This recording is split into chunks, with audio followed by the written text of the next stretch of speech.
Before we get started, I'm gonna pass. We have not updated our Ironworks, whatever you want to call it. Phone list, contact list. Yeah, contact list. That's good. So anyway, I'm gonna pass it around. You look at you make sure your stuff's right, or if you want to fill in your whatever your stuff is, you don't have to. And then next week I'll make copies and pass them out to everybody. Also, as you've seen, we're doing Group Me instead of text. So if you haven't joined that, that's on the list as well. You'll see a column right in the middle that says Group Me. People that are on it, and then we have about 11 or 12 people in here that are on it. The other good news on this list that I wanted to share with everybody, because it doesn't look like it at times, but if we include Caleb and Daniel, there's 25 active people in this class now.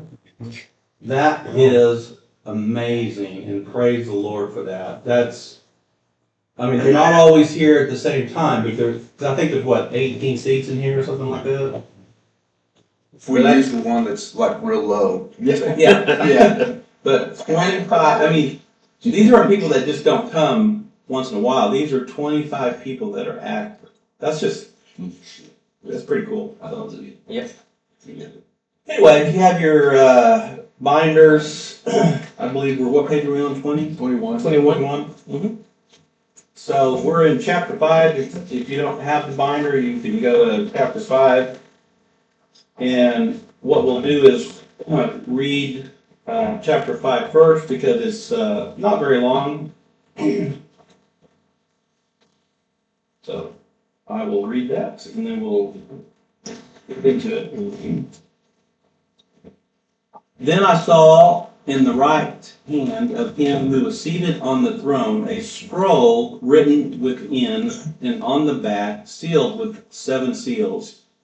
And I saw a mighty angel proclaiming with a loud voice, "Who is worthy to open the scroll and break its seals?" And no one in heaven or on earth or under the earth was able to open the scroll or to look into it. And I began to weep loudly, because no one was found worthy to open the scroll or look into it. And one of the elders said to me, "Weep no more. Behold, the Lion of the tribe of Judah, the Root of David, has conquered, so that he can open the scroll and its 7 seals." And between the throne and the 4 living creatures, and among the elders, I saw a lamb standing as though it had been slain, with 7 horns and with 7 eyes, which are the 7 spirits of God sent out into all the earth. And he went and took the scroll from the right hand of him who was seated on the throne. And when he had taken the scroll, the 4 living creatures, and with the 24 elders, fell down before the Lamb, each holding a harp and golden bowls full of incense, which are the prayers of the saints. And they sang a new song, saying, "Worthy are you to take the scroll and open its seals, for you were slain, and by your blood you ransomed people for God from every tribe and language and people and nation. And you have made them a kingdom of priests to our God, and they shall reign on the earth." Then I looked, and I heard around the throne and the living creatures and the elders the voice of many angels, numbering myriads of myriads and thousands of thousands, saying with a loud voice, "Worthy is the Lamb who was slain to receive power and wealth and wisdom and might and honor and glory and blessing." And I heard every creature in heaven and on earth and under the earth and in the sea and all that is in them, saying, "To him who sits on the throne and to the Lamb be blessings and honor and glory and might forever and ever." And the 4 living creatures said, "Amen." And the elders fell down and worshiped. Amen. So who is worthy to open the scroll? Well, I think you just read that. So let's go on. So what does the book sealed within the 7 seals mean? And I guess that's why we're really here, to kind of open this up. And so, just so you know, next week, we will, get to chapter 6, which is what I think everyone's really looking forward to, is the four horsemen of the apocalypse. Dun, dun, dun, dun, drum roll. They're helicopters. So, anyway, so going back over these verses, I'm sure people have read it, but if there's any observations that people would like to share, please feel free to jump in or ask questions or comments, that sort of thing.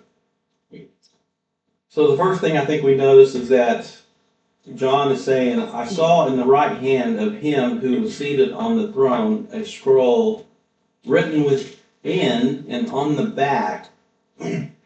So the first thing we see is, who is this guy seated on the throne, and he's holding the scroll in his right hand? So we've identified him, is that correct? Yes. I think it's the Ancient of Days. That's right. Yes. Good Yeah. job, Brent. I didn't Where'd read you, Daniel. where'd you come from? Nice, Daniel. nice Yeah, use. last week, I've been reading- Daniel That was a said, good, that's right. that was nice usage. That's right.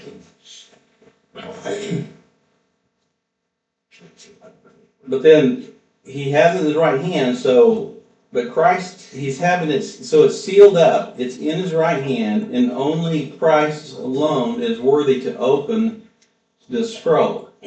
Because Christ alone has the right to judge the world. And I think we read this before, the Father judges no one, but has given all judgment to the Son, John 5:22. Did have something on that. So I did have something on that. Go ahead. So in the Gospels, it talks about how when Jesus is healing the lame man and he forgives his sins first, and then they say no one can forgive his sins but God. The reason for that is that in Judaism, only the person who is wronged can forgive, right? And sins are a wrong against God, Yeah. right?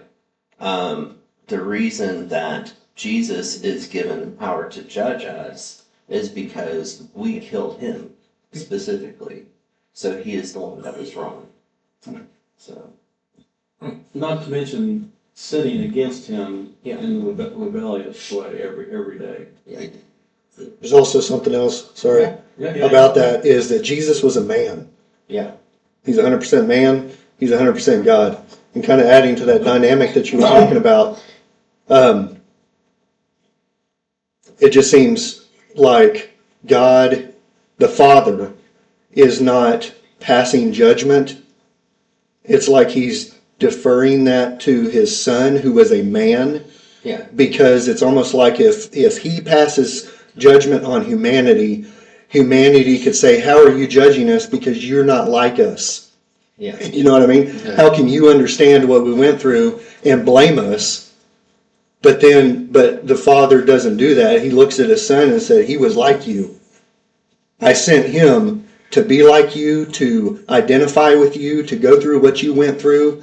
He was perfect. He died, and you rejected him.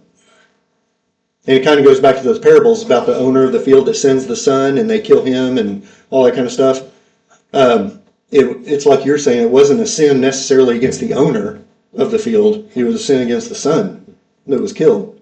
So just that dynamic, I mean, it's kind of like this world was created by the Father. It was put under the God. It says in Genesis that God gave man dominion over the world. So it's almost like if man has dominion over the world, it's a man that has to pass judgment on the world. Enter Jesus. I don't know if you see it that way, but I'm just saying that because a lot of people would say God, the Father does this, God does this, all that kind of stuff. Well, Jesus was a man. That to me, that's the big deal about Jesus, is that you can't look at him and say God doesn't understand. Jesus was a man. He lived a life. It says that in Hebrews. He's our high priest and he understands what we're going through because he went through it.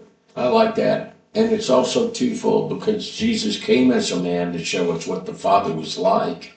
and to show us what the Father was like. Yeah, Jesus shows us what the Father is like, and it's almost like too that Jesus shows the Father us. Because experience what we were like. yeah, because he was both, or he is both. All right, so talking about the scroll, what we want to do is I want to make sure you see these references from the Old Testament. Again, because I believe this is what John or Jesus is doing, and John is recognizing these Old Testament references. So looking, we're going to read at Ezekiel 2, 8 through 10, because it's less familiar than Daniel 7. So there in Ezekiel, I put it up on the screen. But you, son of man, hear what I say to you. Be not rebellious like the rebellious house. Open your mouth and eat what I give you. And when I looked, that's Ezekiel, behold, a hand was stretched out to me, and behold, a scroll of a book was in it. And he spread it before me, and it had writing on the front and on the back, and there was written on it words of lamentation and mourning and woe. So if you guys remember, we just read John's description of there being writing on the front and back of the scroll. So this is Ezekiel doing this, and it's not sealed yet, because when Daniel gets the vision, that's when later the angel tells Daniel this is going to be sealed up till the later times, which we're going to look at. But don't think that each seal represents 1 year of the 7-year tribulation. That is not the point of the 7. 7 is a completion number or perfection. This scroll is also information which has previously been hidden and sealed. So we'll see that in Daniel. It's the same from the book of Daniel, which Michael told Daniel to seal at the end of time, which we're going to read here. So at that time shall arise Michael, the great prince, and we've talked about this, there are principalities over the nations that influence kings and leaders, if you will. And it still goes on today. So Michael is the great prince of Israel, who has charge of your people, because he's talking to Daniel.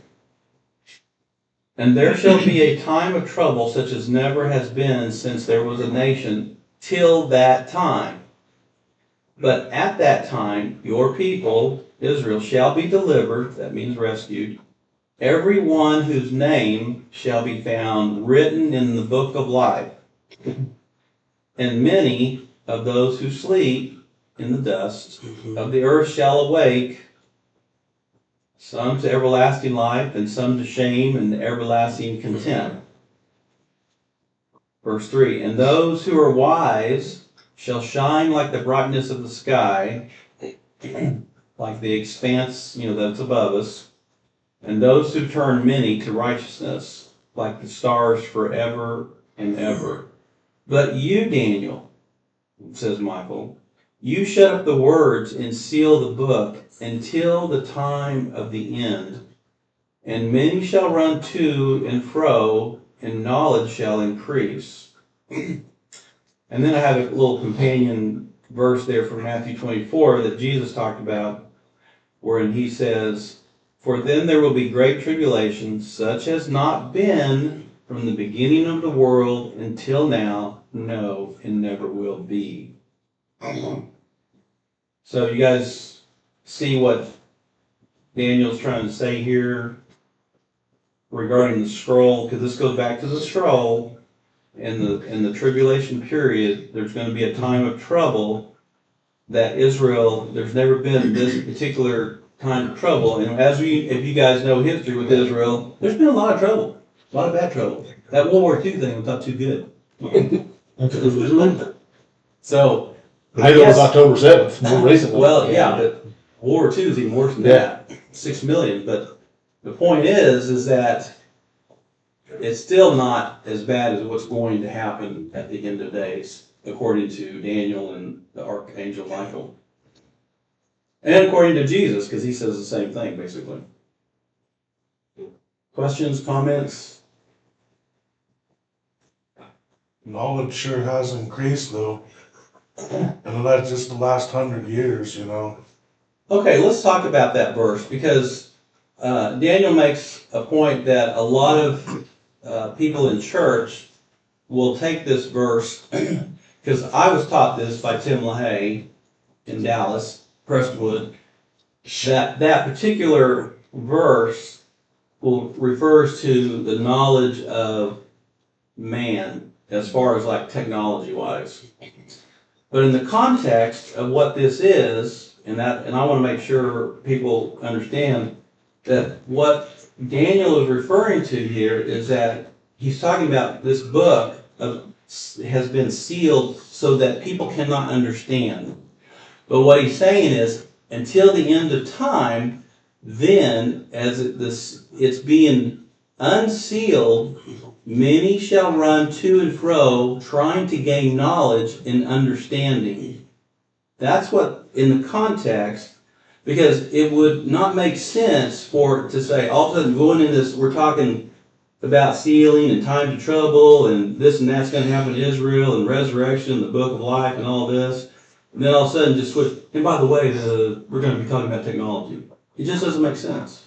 So I want you to understand that's what I believe. That's what most scholars believe. But if you have a different understanding, that's okay. We're all at different levels. But I just want to make sure I get that out there for you. So you're saying the knowledge shall increase part isn't a sign of the coming end times. It is an effect of the end times already being reached, and What I'm saying is, remember what Jesus said in Matthew 24:15.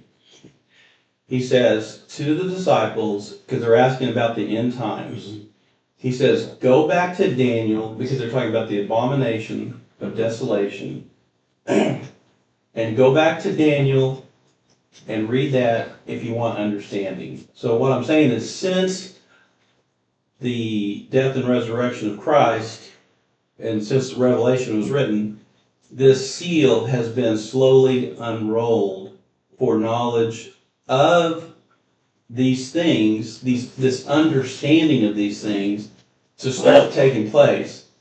As we get closer, which I think we are, and we can all kind of agree on that, we see things happening in the world all over the place, and people are interpreting things much differently than they did 50 years ago, especially in the church. The churches are finding it's filtering down. Anybody want to say anything, jump in So about this? you're saying that the gaining knowledge is about gaining knowledge of what's going to happen in the end times? Yeah, that's what Daniel's saying. So not just general knowledge of, No, but that's my point, is that that's what the church has taught for like 100 years here in the last. because at this point, when Daniel's being written, they had no idea what technology I know. was. Yeah, I know. Right? I mean, well, and I think it's potentially both. I mean, you can look at I don't remember who it was that was doing this, but they were doing it in the context of showing that science came from Christianity, basically. Yeah. right. And they showed like a timeline of technology and rate of invention, and it was basically flat till Jesus died, and then it goes like this, you know. I was actually thinking about the Enlightenment, what was that, mid 1400s, you remember that from when we had that big explosion, all this. But those early, they were Christians, they were, they attributed a lot of that to God, so. Yeah. I'd really like to see that in a different, or maybe a couple different translations and see how they interpret that. Many shall run to and fro. Because the thing that I think about when I see that is back in Job, when God calls Lucifer before him about Job, and God asks him, where have you been? What have you been doing? And Lucifer says, going to and fro on the earth. Mm-hmm. I mean, I kind of think that it's saying there that in the end times, many will do what Satan was doing. But what is that? Well, What was he doing? Scheming. Because many shall run to and fro. That's Strategy. King James language, we don't talk that way anymore. What does that mean? Well, my Bible still says many will roam to and fro and knowledge will increase. Yeah. That's the brand. The Amplified Bible. one translation says travel and education shall be vastly increased. What translation is that? Living. Yeah. Okay, well. I wouldn't give that too much credit. No, I would not. Anyway. Maybe I'll do a chapter 5 Revelations Mysteries video on that.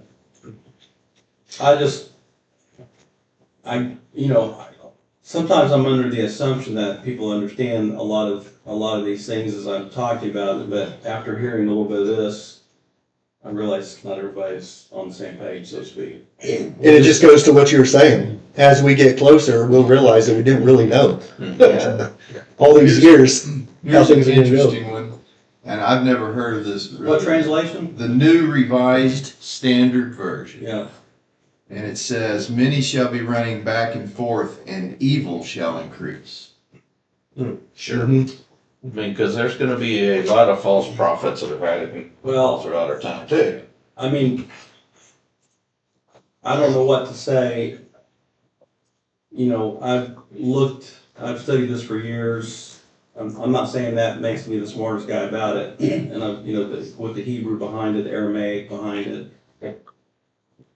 And it definitely does not say evil. Yeah, I just. Yeah, no, I found that in here, think it's throwing good it we out. look at other translations, don't Another misunderstand. The translation. Amplified Bible has a I kind good of, one. agree with what Brent's saying though, because that knowledge shall increase. That kind of takes me back to Genesis 6 when the Watchers came down and gave people what? Knowledge that they weren't supposed to have. When we do exegesis of these verses, you have to keep the context of what he was just speaking about. You can't just all of a sudden insert something that is completely different.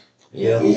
And it's So he human, was, go ahead, Mike. it's human nature just to do I- that. There's force yeah. that goes into it. Cause for me, just the way I'm thinking, I think of how many people do we know in this world that wanna have that deathbed confession?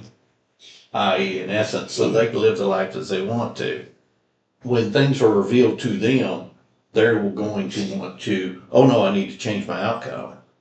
You guys sitting around this table right here, your life has been a pursuit in the last year, 10 years, 15 years, 50 years, whatever. We want to dissect the scripture. We believe this is God inspired. And by our having these discussions, Yeah, and this we learn. this would be something you guys motivate to go out and study on your own and look into other, translations and deeper notes about it. The Net Bible's a really good thing for looking at. They have like over 10,000 notes in it. All right. What Eric said was interesting, because you go back to the Garden of Eden, what was kept from Adam and Eve? The Knowledge. The knowledge. The knowledge of good and evil. And it says right at the first verse, there shall be a time of trouble, such as never been seen, never been. Why? Because evil's increasing exponentially. So, I mean, I don't know. There are plenty of other verses in context that talk about how things will change where evil is good and good is evil. Men's hearts will In grow the cold and context, all that kind I of don't stuff. think it says that here, because it's referring back up to about having a book sealed that you can't understand, but then you will at the time of the end. Many will go back and forth and knowledge will increase. Yeah, that's, most of them say So- that. All right, well, let's keep moving on, so we can get through chapter 5 today. I didn't mean to open that rabbit hole. No, run those rabbit holes. Those rabbit holes. We like tiny things. Hey, Daniel, we love that. We want that. So Yeah. that was, I think that was perfect. And so I couldn't be happier to have that kind of conversation, because look what happened. That was a really good, we could spend the rest of the time on it. We like shiny things. Yeah, we like little rabbit holes. May I do it one more time? I'm just saying, because Eric made me think of something. This to and fro is not the same as the one in James, where you will be tossed to and fro from, No, I just want to that was all. Just because it's good to match the languages together when you see that stuff, But but you have to look at the context. Don't just take the tiny little phrase and say, oh, well, since it says that here, it must be connected Right. to this over here. But the James verse doesn't, according to this, yeah, I know. Anyway, Context, man, it's the context. it's all about the context. Yeah. My guy. All right. John, so verse 4. So John was wailing greatly because no one was found worthy to open the scroll or to look into it. And then one of the elders tell him to stop crying. One of the elders, because he says, there's a translation that says, stop crying, which I kind of find funny. Stop bawling, you little baby. You know?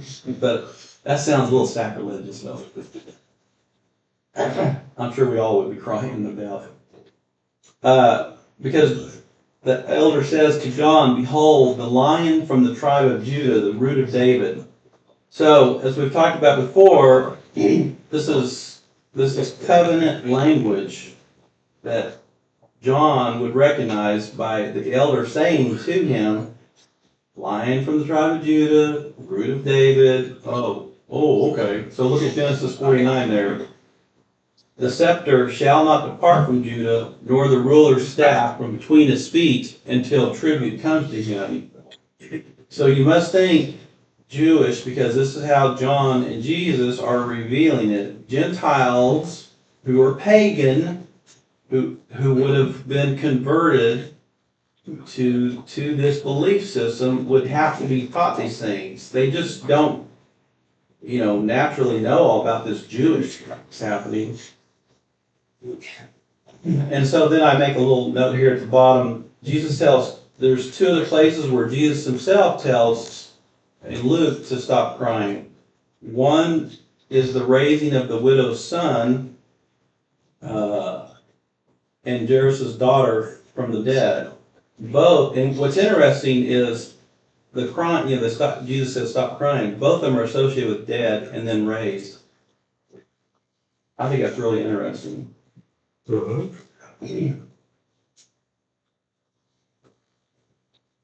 Verse 5, again, behold, the tribe of Judah, the root of David. So why does the elder tell him to stop wailing? The elder then seems to be reminding John about this tribe of Judah and the root of David. And why is this important? Is because it reminds John of the prophet Isaiah's description in chapter 11 about the victory in the offspring. There shall come forth a root from the stump of Jesse, and a branch from his roots shall bear fruit, and the Spirit of the Lord shall rest upon him. And then in verse 10 it says, in that day the root of Jesse, who shall stand as a signal for the peoples of him, shall the nations, those are the Gentiles, inquire, and his resting place shall be glorious. So you can see how he's pointing him back to remember the scriptures. There's victory in this particular tribe, this lion. And just as a side note, as I quoted down there, that's 11, Isaiah 11:10. The next verse, it's not up here, talks about the second Exodus, where Jesus himself, during that Exodus, parts the Red Sea again. There's another parting that Isaiah talks about. I just wanted to mention it real quick.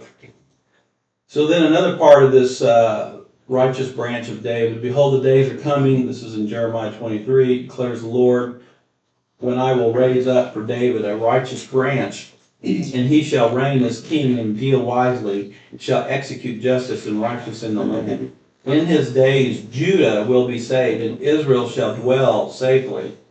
And this is the name by which he is called, the Lord is our righteousness.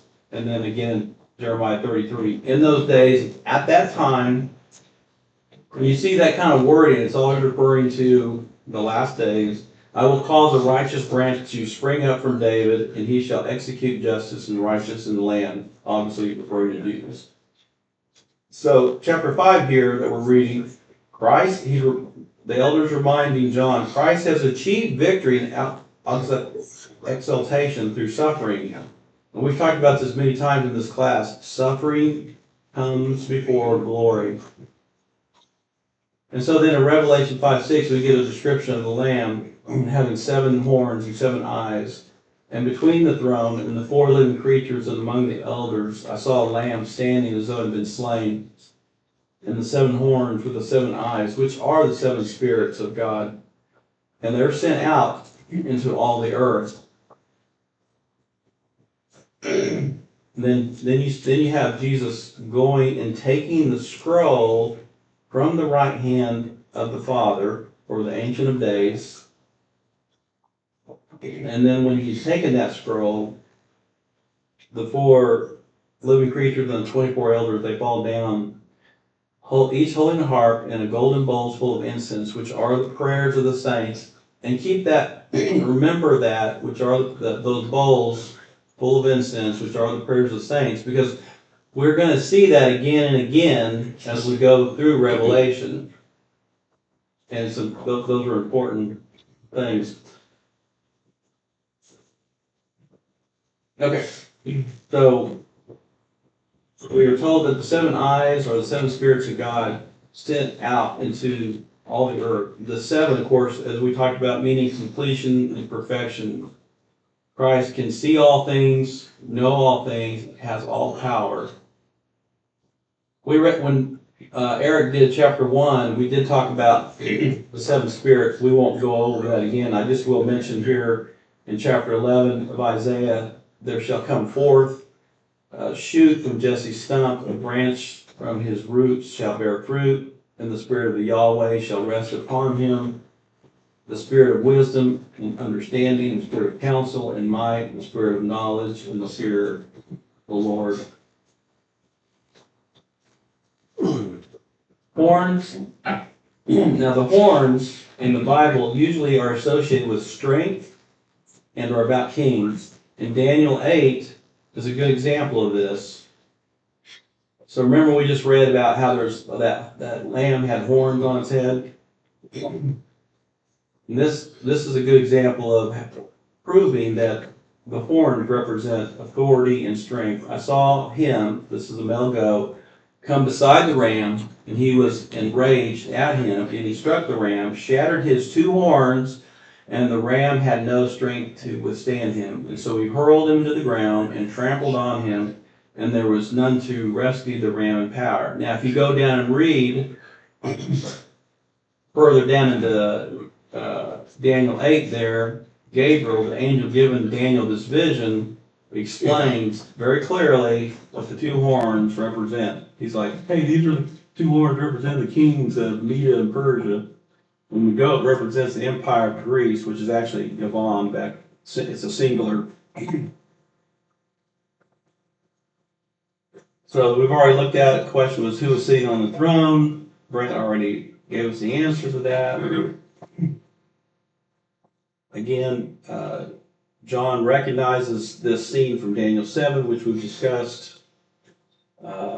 We see that the Son of Man is being presented to the Ancient of Days in Daniel 7. This is the same scene, I believe, that Daniel 7 is seeing, and as you see in Revelation 5 here. Jesus takes the scroll from the Father. He is worthy because he humbled himself by becoming obedient to death. This is kind of what Eric was referring to earlier when we were just talking. How as a man, first off, he's God, then he humbles himself to become a man, and not only that, but becoming obedient up to death for us. That's why he is worthy.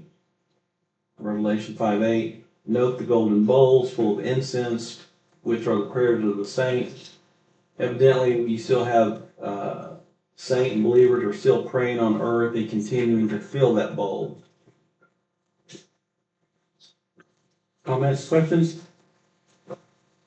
Was this an actual literal lamb that is actually literally taking the scroll from God? Oh, I know. No, it's funny. The reason I say it's funny is because I've just read commentary about how the scholars go back and forth. You need to and fro. It's just going in and out. This is where people, they get so fixated on what they're reading. It's like, well, is it a lamb or is it God, resurrected? And you have to remember, this is Jewish writing. They're just trying to give you a word picture. It's what John is seeing as a, like you would see in the movies, like being,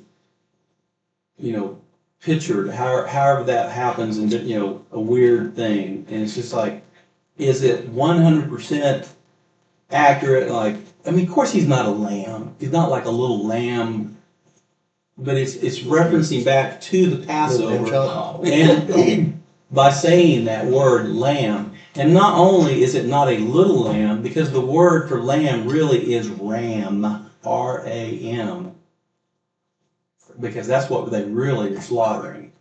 Can you go back a slide?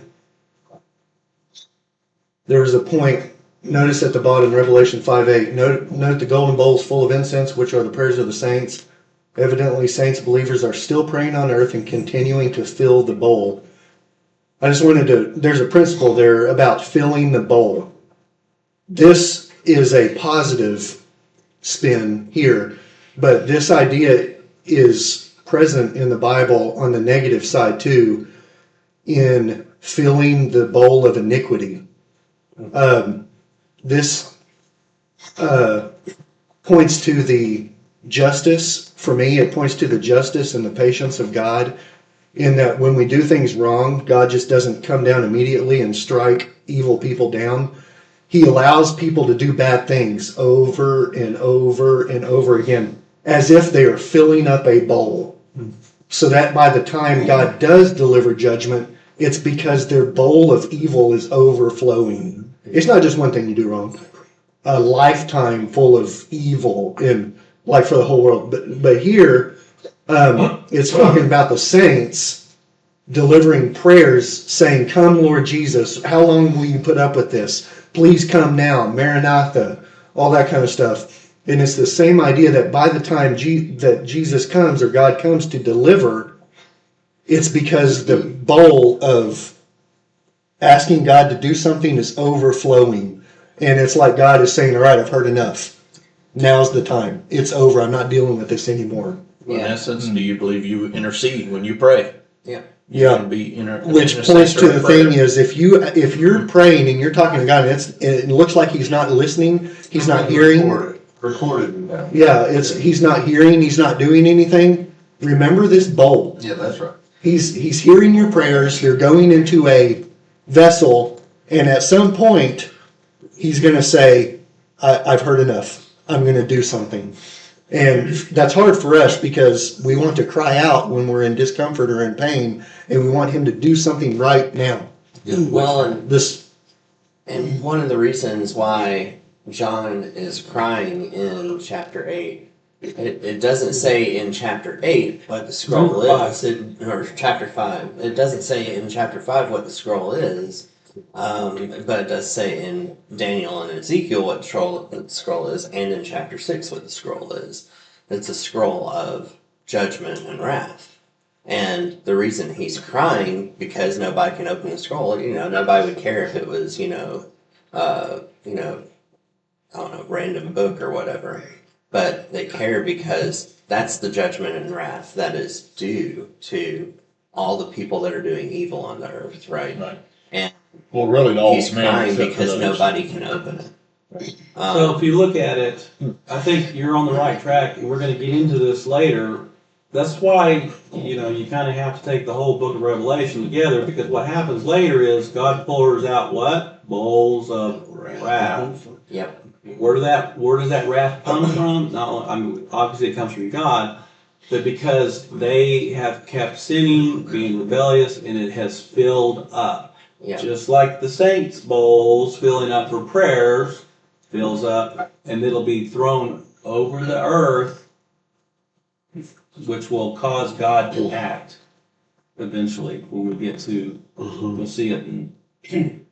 I've got something that may help Daryl, not to change that subject, but back to his question. So one of the things to remember that we often get confused on in some of this language is this applies to John in Revelation, Daniel, Ezekiel, Zechariah. They're having these visions and they're trying to explain to people in their day what they're seeing, right? That's good. Yeah. So this land he's seeing, now that refers back to the Jewish sacrificial system. Yes. That's In the what he's Passover. trying to explain to people. So we've got to understand their day of what, if you had these same visions and came back and explained it to us, you would use language in our day that we could understand. Does that make some sense, Daryl? Right? Does that help everybody? Well, This is, But that's he's why I trying to explain said, in that's their why I day. keep re-emphasizing, if you have to understand Jewish Right. stuff to understand it. Right. Or else it's just like, "Ugh." One of the best things you can use, study tools you can use, and you can find it online, is the Encyclopedia of Jewish Culture.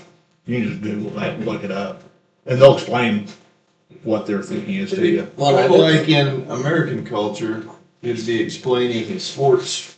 Probably a Yeah. sportsman, probably. Sports person and say, Right. did you see that guy in, that play? He was a beast. Mhm. We all know what you're talking about. We don't mean he's literal Right. beast. And then we have tons of words like that we use. You know, they're called idioms. Idioms, Off yeah. the bat. We Well, and use I don't, all the time for all kinds of. and I don't think it is John explaining in a way that the Jews of his time would understand. I think it is God explaining to John in a way that John will understand. That's another good example, yeah. Sure. Okay, we're out of time, but let's get this last thing in real quick. Verse 12 down there at the bottom of on the screen. Just an interesting observation. Worthy is the Lamb that was slain to receive power and riches and wisdom, might and honor and glory and blessing. There's 7 attributes mentioned right there. I think that's critically important to understand because, again, you're seeing the word 7. And you're seeing the word "and" because there's no commas there because it's like, I couldn't understand when somebody said, eventually looked at and then wiser, and, instead of commas. Somebody made it, anyway. Okay, so we're out of time, and that'll be the end of chapter 5. You can finish reading it later, and we'll do start 6 next week with the 4 apocalypse courses.